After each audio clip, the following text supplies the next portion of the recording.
મહત્વપૂર્ણ સમાચાર પર નજર કરીએ તો ભાવનગરના તળાજામાં ધોધમાર વરસાદને પગલે નવી કામરોલ ગામ જે સંપર્ક વિહોણું બન્યું છે।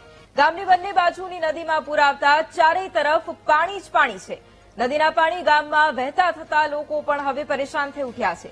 એક તરફ ભારે વરસાદ અને ભારે વરસાદને પગલે છેલ્લા 1.5 દિવસથી નદી પણ બે કાંઠે વહી રહી છે। કેટલાક લોકોના ઘરોમાં વરસાદી પાણી ફરી વળ્યા છે। ગામમાં નદીની જેમ પાણી વહેતા થતા લોકોનું બહાર નીકળવું પણ મુશ્કેલ બન્યું છે। ઇમરજન્સી પરિસ્થિતિમાં પણ લોકો બહાર નીકળી શકે તેવી પરિસ્થિતિ નથી। સરપંચ અશોકસિંહ સરવૈયાએ વિડીયો વાયરલ કરી અને તંત્ર પાસે મદદ માંગી છે। અનેકવાર બ્રિજની માંગ હોવા છતાંય હજુ સુધી બ્રિજ ન બનતા સ્થિતિ ખૂબ વણસી છે।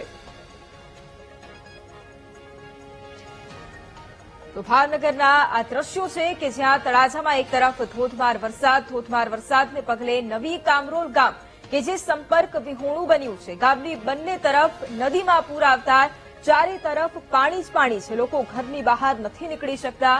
નદીના પાણી ગામમાં પણ ફરી વળ્યા છે, જેથી લોકો પણ ખૂબ પરેશાન થઈ ઉઠ્યા છે। એક તરફ ભારે વરસાદ છેલ્લા 1.5 દિવસથી વરસાદ ખાબકી રહ્યો છે।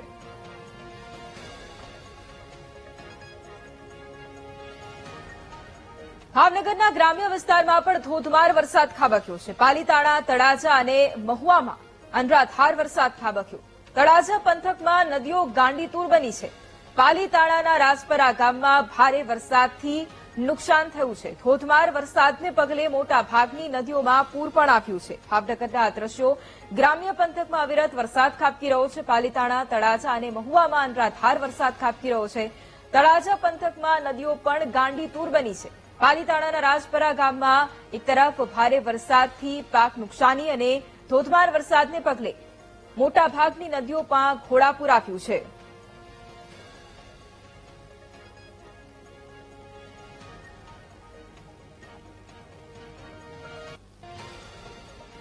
આ તરફ અમરેલીમાં પણ સતત 6 દિવસથી કમોસમી વરસાદ ખાબકી રહ્યો છે। ખાંભા ગીરના ગ્રામ્ય વિસ્તારોમાં ધોધમાર વરસાદ ખાબક્યો।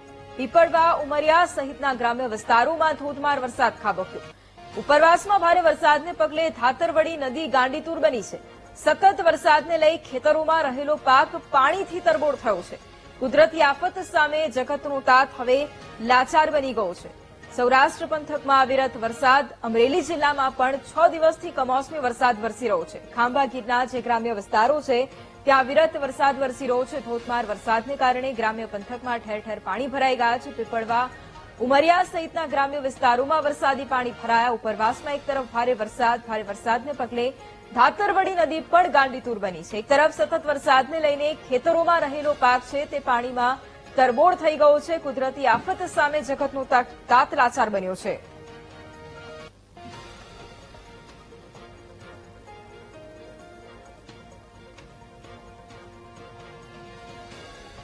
બોટાદમાં વહેલી સવારથી જ કમોસમી વરસાદની શરૂઆત થઈ છે। ગઢડાના ગ્રામ્ય વિસ્તારમાં ફરી એક વખત કમોસમી વરસાદની શરૂઆત થઈ। શહેરના રસ્તાઓ પર પાણી વહેતા થયા છે। છેલ્લા 5 દિવસથી વરસી રહેલા વરસાદને કારણે લોકો પણ ખૂબ પરેશાન થયા। સતત કમોસમી વરસાદથી ખેડૂતોની હાલત પણ કફોડી બની છે। બોટાદના આ દ્રશ્યો વહેલી સવારથી જ ગ્રામ્ય પંથકમાં અવિરત વરસાદની શરૂઆત। ગઢડામાં ગ્રામ્ય પંથકમાં ફરી એક વખત વરસાદની શરૂઆત થઈ છે। છેલ્લા કેટલાય દિવસથી વરસાદ ખાબકી રહ્યો છે। શહેરના રસ્તાઓ પર પાણી થઈ ગયા છે। છેલ્લા 5 દિવસથી અવિરત વરસાદ ખાબકી રહ્યો છે, જેના કારણે લોકો પણ પરેશાન થઈ ઉઠ્યા છે। બીજી તરફ કમોસમી વરસાદથી ખેડૂતોની હાલત કફોડી બની છે।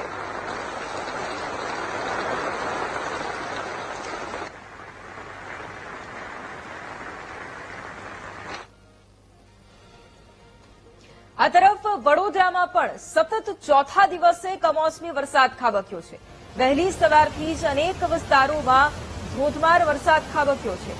અલકાપુરી, માંજલપુર, સમા અને કોરવા સહિતના વિસ્તારોમાં ધોધમાર વરસાદ ખાબક્યો। ઓફિસ જતા લોકોને ભારે હાલાકી પડી રહી છે। 24 થી 36 કલાકમાં હજુ પણ હળવા વરસાદની હવામાન વિભાગની આગાહી છે। સતત વરસાદ વરસી રહ્યો છે અને કમોસમી વરસાદે ખેડૂતોની ચિંતામાં પણ વધારો કર્યો છે। વડોદરાના આ દ્રશ્યો અલગ અલગ વિસ્તારમાં કમોસમી વરસાદ। વહેલી સવારથી જ અનેક વિસ્તારોમાં ધોધમાર કમોસમી વરસાદ ખાબકી રહ્યો છે। અલકાપુરી, માંજલપુર, સમા, ગોરવા સહિતના વિસ્તારોના આ દ્રશ્યો છે કે જ્યાં ધોધમાર વરસાદ ખાબક્યો છે। ઓફિસ જતા લોકોને પણ ભારે હાલાકી પડી છે।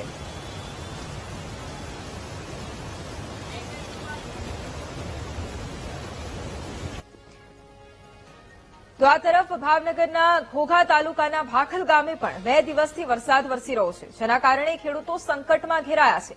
ચોમાસા દરમિયાન પાકને થયેલા નુકસાનમાંથી હજી ખેડૂતો ઉભરી પણ ન શક્યા હોય ત્યારે આ અચાનક વરસાદે તેમની મુશ્કેલીઓને વધારી દીધી છે. ખેતરોમાં પાણી ભરાઈ જવાથી મગફળી અને કપાસ જેવા પાકો સંપૂર્ણપણે નષ્ટ થયા છે. ખેડૂતોનું કહેવું છે કે છેલ્લા 3 વર્ષથી પાક તૈયાર થવાના સમયે કુદરત રૂઠી જાય છે. આ વર્ષે પણ પાક તૈયાર થયો હતો, પરંતુ વરસાદે બધું જ બરબાદ કરી દીધું. ગામના સરપંચે જણાવ્યું હતું કે તંત્રએ હાલ સ્થિતિનું મૂલ્યાંકન શરૂ કર્યું છે. મનારી નદીના પાણીનું સ્તર ઘટે પછી ગામ તરફ રાહત કામગીરી હાથ ધરાશે.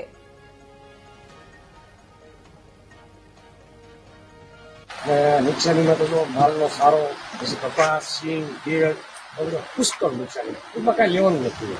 એવું નુકસાન છે મોટું. કેટલા લોકો આ ગામની અંદર વસ્તી છે? કેટલી ખેતીવાડી? 1500 ની વસ્તી છે અને ખેતીવાડી છે ગામ, આખું ગામ ખેતીવાડી. બીજો કોઈ ઉદ્યોગ નથી, કાંઈ નહીં. કોઈ ધંધો પણ આવો વરસાદ મેં નથી જોયો ત્યારે. સતત 15 કલાકથી આ વરસાદ એક જ ધારો વરસે છે. નદી નાળા બધું છલકાઈ ગયું, બધા કોજવે તોડી નાખ્યા. એટલે એક બાજુમાં સ્કૂલ છે, ત્યાં જવાનો કોજવે હતો એ આખો ધોવાઈ ગયો.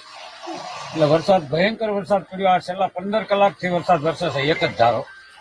એટલે હવે આમાં તો કુદરત બચાવે તો બચી, અને સરકાર કાંઈ જો આમાં રાહત પેકેજ આપે તો.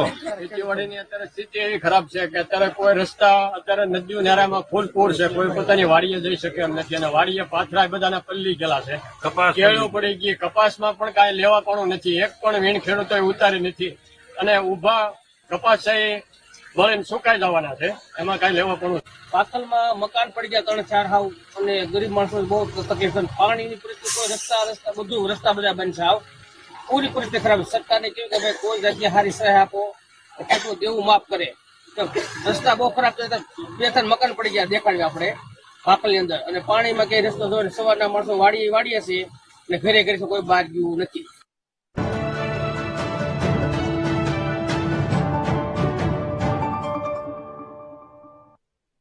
ખબર છે હેલ્થ ઇન્સ્યોરન્સ તમારા